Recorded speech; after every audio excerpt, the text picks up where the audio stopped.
Alright, what's going on guys? Today I'm here to talk to you about my recap of my first half marathon, the Run Melbourne half marathon for 2018, and boy oh boy, if you didn't see the video, please stop what you're doing right now, go back, watch it. Well, you don't have to, but it would make a lot more sense. Before I do this quick recap, and just to talk about some of the lessons learned throughout the training process, but also on the race day for the half marathon. So let's get into it. So there you go, done and dusted. In short, I did better than I expected. I was on a runner's high for a good week or so, just, you know, reliving it. Every time I went for a run afterwards, I was just like, yeah, this is awesome. I felt great. I felt like I'd conquered something amazing, which of course I had, been working towards this goal for a while. And after last year with the injury and then coming back and being able to do this, it's been a journey, and it's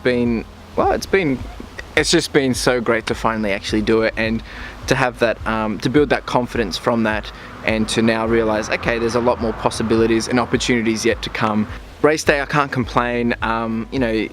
Building up to race day and going through the race itself, it was a roller coaster of emotions, and for the good and for the bad as well. There was the moments where you felt like, I've got this is easy, and then there was the moments where it's like, okay, this is tough, this is, and thinking, can I do this, is it possible? And getting to the end and then realizing it was possible and being able to achieve that, it just, unless you've experienced for yourself, it's hard to explain. But it was, this smile on my face really does explain it. So let's talk about some of the lessons learned.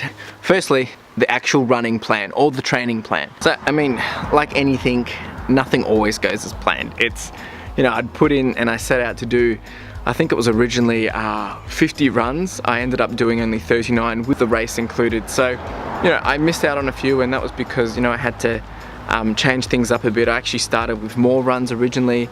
I started off by adding more at the start, but then I had to divert at the end, and that was just because the way things went. I didn't want to overdo it.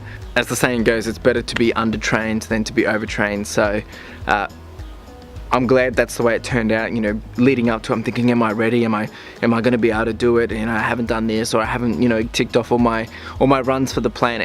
At the end of the day, it doesn't matter. I went into it, I did my 100% best in terms of the training, and the results have shown from it, and I was able to achieve my goals. So I really can't complain. These mozzies.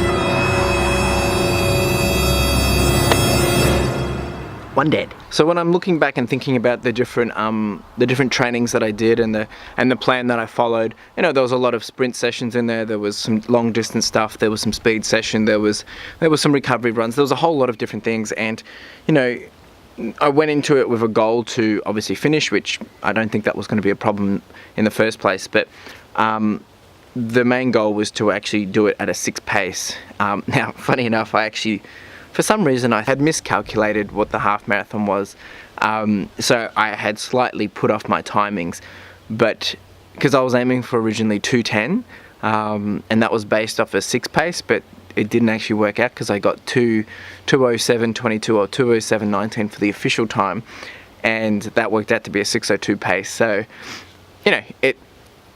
in some sense, that actually made it better for me, because it meant that I was keeping myself pushing through the actual race. However, as you have seen in the video, because you've watched it, I was pretty consistent and averaged a 5:58, 5:57 for, sorry, this is the bloody mozzies. I can't really complain. A lot of my training was around that 6 pace, and I think it has really proven to work out, so can't complain. So lesson number 2, documenting.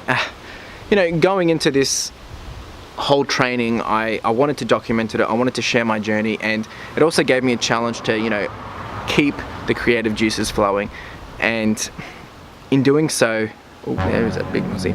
In doing so, it meant that I always had to be honest, had to be raw, and I had to get the content out as quick as possible. Now, I did fall behind, but it was tough to keep up to it. But it's been 2 months since I've done the run now, and I've only finally just released it. But in doing so, it was a whole lot of fun. I enjoyed doing it. I think next time I do something like this, there will be some changes, and I would love to hear from you. Something you like, something you didn't, and maybe an opportunity or something I could potentially change. If you could leave that in the comments, I would really appreciate it. Lesson number 3, pre-race day jitters. And I'm a sucker for when it comes to this.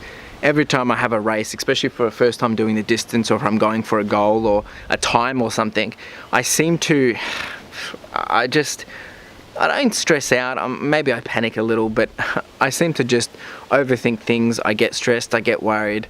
As you would have seen in my pre-race video, and I'll put a link up above, you know, in that one I was feeling things which I haven't felt the whole time of training, and I was worried. And I remember through the whole day I was actually icing my calf, I was stressed, I was stretching, I was a wreck. You just ask people that, you know, were helping me through that. I think I do this every time, but now that I've done the run, and just a spoiler alert, I've done another half marathon since then, doing the second one, it meant it was a lot easier because I'd already done it. So I find that doing this, next time when I set a new goal, I have to accept that, you know, I'm going to face this, I guess, this confidence challenge, this stress, this emotional roller coaster, and maybe a bit of doubt before the race, and knowing that no, I've trained for it and know that I have got this in the bag. And look, things might not go as planned, but that is definitely something I'm going to have to work on.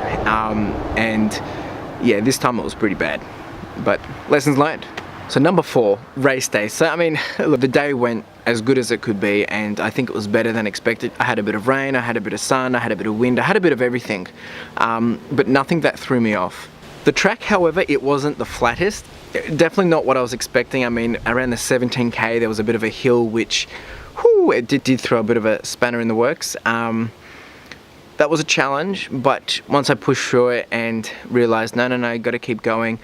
And I think I stopped around the 17-18 mark to grab some electrolytes, and I think doing that, that's where it went downhill, because as soon as I stopped once, that means my body wanted to stop again. So the challenge there will be to, you know, not stop when doing this, to keep going with that momentum.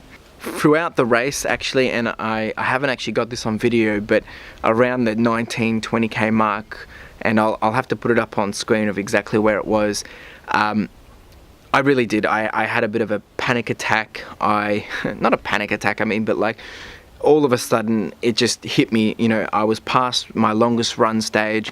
I had realized that, oh no, I can't do this. I was getting cramps in the legs. I was slowing down. Carla was starting to, you know, leave me behind, not realizing that. She turned around and she's, you know, what's going on? And I ended up walking for a bit, and, you know, she had to give me that little motivation boost, and I came to my senses and realized, okay, we're so close, we've got this. And, you know, I put on, it's a bit cliche, but if you know the song Chariots of Fire, you know, of the Olympian, of Eric Liddell, putting that on, it's actually something that I had trained towards putting it at the end before finishing, and knowing that if I put this on, and I'd already listened to it once, but it actually, for some reason, it came on too early, or I must have skipped a track or something. So I put it back on and I played that while finishing. So that gave me the boost I needed, and it's those little tips and tricks that will help you get across the line, and that's actually a good segue. So what would I fix next time before I get to the tips and tricks? Now that I've done it once, doing it a second time, a third time, it's going to be a lot easier. However, I haven't done it alone yet. So I think that's going to be a challenge mentally when I do it by myself. I think from a speed perspective, I think the speed was great. For my first time doing it, I can't complain. You know, obviously I want to try and build that speed. I'd love to get around a 2 or less than 2. So that will be a challenge, but I think this is going to come over time. Now that I've got the confidence, I can start to work towards those goals. Hydration. So for those that don't know, I use a Fitletic belt, and you can get that in the description, link below. And that carries a good amount of water. I was drinking, I think after 5k I was drinking every k, just, you know, keeping the fluids moving and grooving. But I realized it probably wasn't going to be enough, and that's when I stopped around the 17-18k, got some electrolytes. So next time I would definitely need to have a bit more water on board. So tips and tricks, look, for me, I think it's for everyone it's going to be different, but for me, you know, some of the tips and tricks that I've used is, you know, having a bit of a game plan, knowing, you know, how I wanted to run and what was the plan. So I'd originally always planned to try and do it a bit faster than the 6 pace, knowing that if I have to fall back at the end, I've got that little buffer, which is exactly what I did. Now, I was also thinking in the back of my mind, if I wanted to hit a 2 how fast would I need to go, and essentially it was going to have to be like 1% every kilometer to be faster, which meant like the last 3k I'd be below, you know, a 5, you know, at a 4:45, which for a first time round that wasn't going to be possible. So I think for a tip and trick is just to, you know your game plan, have a bit of a visualization of how I'm going to tackle it, and put it into action. The next tip would be, you know, if you are listening to music, you know, have the playlist listed out, which I already had done. As I said, I might have just skipped some songs for some reason, I can't remember. But, you know, I had originally sequenced it out. Sequenced it out so that I had about 2 hours and 20 minutes worth of music, meaning that, you know, for some reason, if I did go over time to my planned goal of 2:10, I would still have a bit of backup music, and I had put some of the pushy music at the end. Some of it is repetitive music. If anyone has questions about this, do let me know. Maybe I can do a separate video on, you know, the benefits of listening to music. But also, I know there's benefits of not listening to music too, so. Mozzies, oh my goodness. Another tip or trick is, you know, having a running buddy. So I did this with Carla. She had done it before, so that was good because it meant that I had someone there to support me, to give me that confidence boost. And she, you know, she was also pushing herself anyway. She was going for a new goal, a new PB. So, you know, it was nice to be able to do that together. Being my first half, I think that's all I've got to share. I think as I continue to do more, and I'm excited to do more, I'm so happy that it's done. I'm so happy that I finished it. I'm so happy that I met my goal.